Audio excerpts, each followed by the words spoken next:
Hey guys, so this is this week's Honest trailer for Halloween 2018. So let's do this.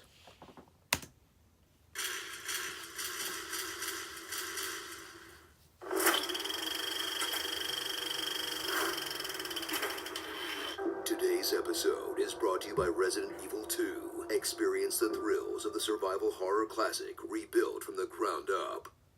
After 9 sequels and reboots that range from meh to please kill meh. Dodge! Scoop! Skedaddle! Get the f*** out of Dodge! Only one creative team can restore the Halloween franchise to its former glory. Kenny Powers and the director of Your Highness. Halloween 2018. Get ready for a snazzed up reboot of the original. Or rather, a reboot of the original sequel. Or maybe a new take on H2O? I don't know, man. But this time, there's even more carnage.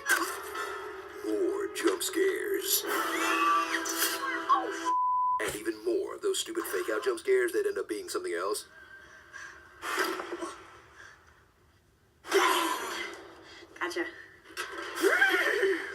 Gotcha. That jump scare actually scared me. Gotcha! Jesus. Can we just stop with that? It's like if comedy's tickled you to get a laugh. It's cheating. Come on, do you want to see my new chainsaw and hockey mask? Return to the world of Halloween, where the doctors are still shady. The cops are still useless. What are we gonna do? Yeah. And Haddonfield hasn't changed at all, except for recent Boom and Asian food offerings. A banh mi sandwich. Banh mi is essentially just the Vietnamese version of a French baguette. Thrill as we reunite with Laurie Strode, once they literally bribe her to be in the movie. How does $3,000 sound?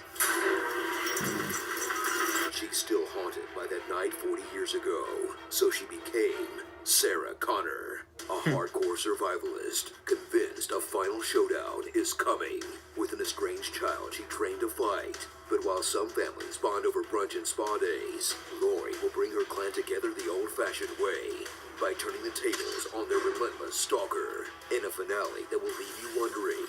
Okay, she had 40 years to design a trap house, and this is the best she could do? A shotgun in a room full of mannequins? And, wait a second. Oh no, why are they anatomically correct? Guess it really is the team that made Your Highness.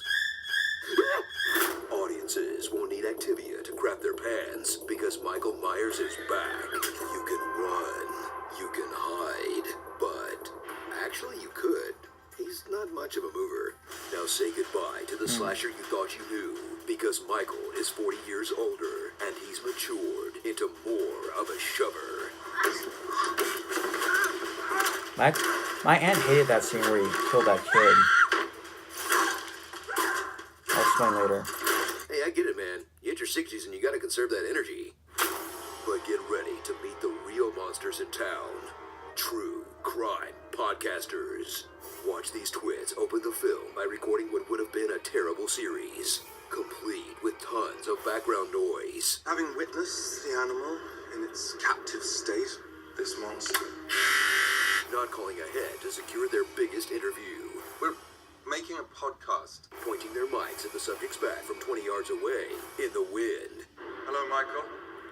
And recording their podcast on the 40-year anniversary of the murders instead of releasing it then. Come on, hello? Anybody ever heard of SEO? Ugh, just awful. The true crime podcast about the murder of the true crime podcasters, though? Now that's a season of Serial. So suit up for a progressive horror film about women fighting back against the men who've traumatized them, with the undercurrent that people with mental illness are scary and violent and should be killed or locked away forever. But it's easily the second best film in the franchise, just by doing what the first movie did. Again. What Samuels is really talking Yeah. about here is fate. Fate took a different course.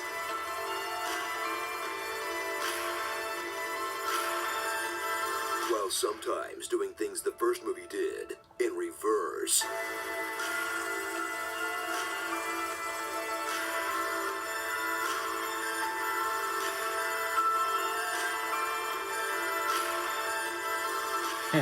Dude, what if in the next one, they switch it up and have Michael Myers hunt Laurie? Whoa. Wait. Starring Clint Eastwood, Okay, Michael, say goodbye to these. You're next. Sassy Magazine's sassiest sassy boy. Obligatory horror movie stoner. Sick. Dr. Numis. Mark Scarron and Scara Koenig. Or, you must dismember this. How did this get slayed? How about Two Dope Screams? This American Knife? Okay, one more.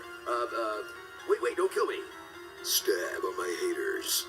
And this line, for some reason. I got peanut butter on my penis. Yeah. Halloween 2. Okay, so when they make a sequel to this movie, are they going to call that movie Halloween 2? Because this movie is a sequel to the original, replacing the original Halloween 2. So the next Halloween 2 would actually be Halloween 3.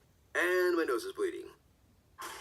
This episode was brought to you by Resident Evil 2, available on PlayStation 4, Xbox One, and Steam. I hear the call of the void, and I must answer. I'm a pretty unicorn. Admire me and stroke my mane while I stab you with my horn.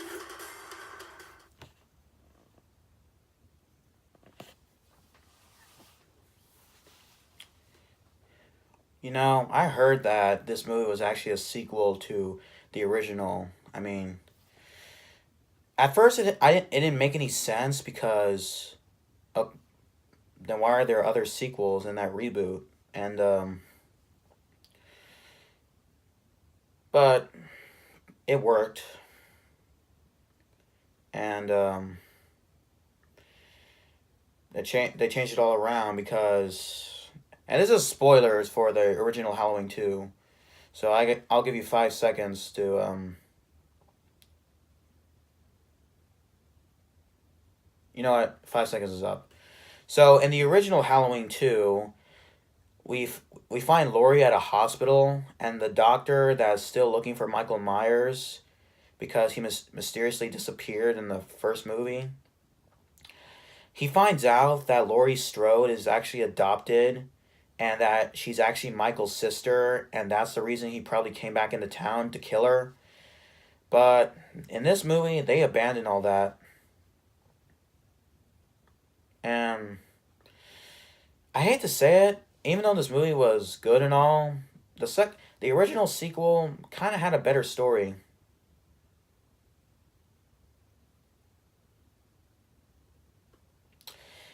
And when I saw that Danny McBride helped write this movie, I was surprised because it was actually pretty good. I mean, I already said. I'm sorry. I saw the original Halloween, and I gotta be honest, it was a great movie and all, but it didn't really scare me. But then again, I probably cheated because I watched it in like the morning. I'll watch it at nights like someday.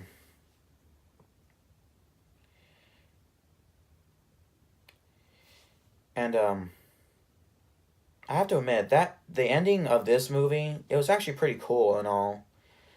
And I waited till the end to see if there's like an end credit scene.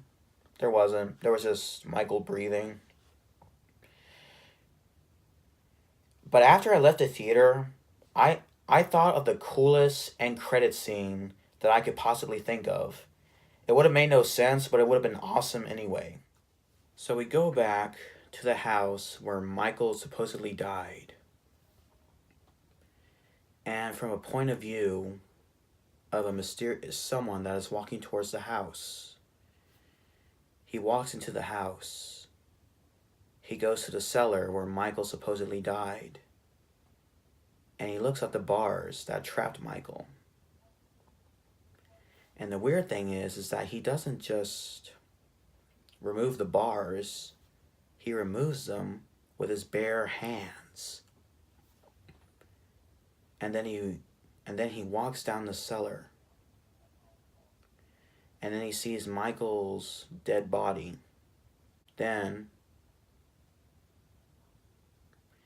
he cuts off Michael's head with a machete.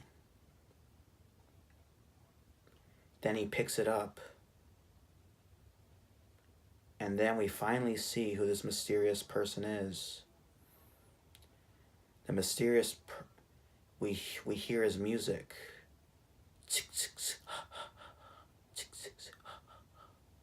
And then we see that the mysterious person that is holding Michael's head is Jason Voorhees.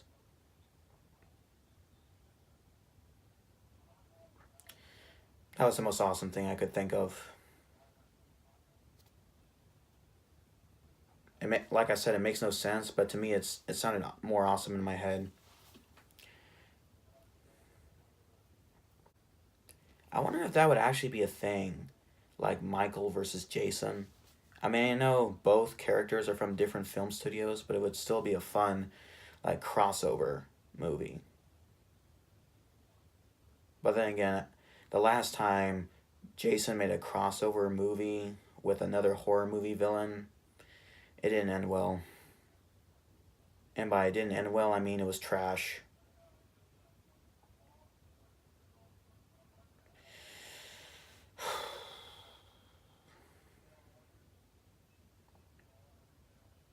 Like I said, that was the coolest end credit scene that I could think of. So yeah.